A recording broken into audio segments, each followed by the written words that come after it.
Welcome back. It's been almost a decade since a man walked into a coffee shop and shot and killed 4 Lakewood police officers. His alleged getaway driver is about to get a new trial.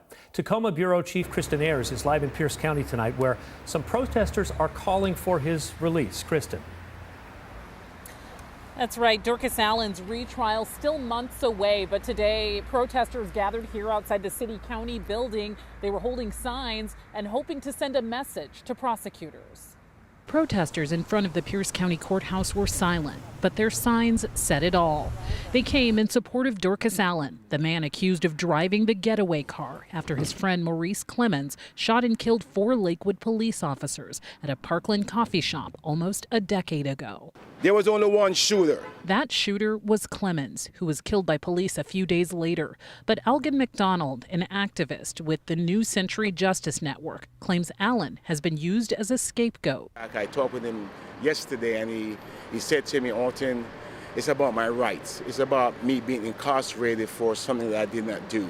Verdict form 1. Allen has been on a legal roller coaster over the last 10 years, originally convicted of 4 counts of first-degree murder and sentenced to 420 years behind bars. Then, the Washington State Supreme Court threw out that conviction due to prosecutorial misconduct. Now, Allen is facing yet another trial in the coming months. In an emailed statement, a spokesperson with Pierce County prosecuting attorney Mary Robnett's office said, with this matter set for a retrial in February, the prosecuting attorney's office is not offering comment on Mr. Allen's case. This is wrong. Mary Robnett knows it's wrong. Allen's supporters say they intend to fight for him every step of the way. We're going to continue to protest for rights.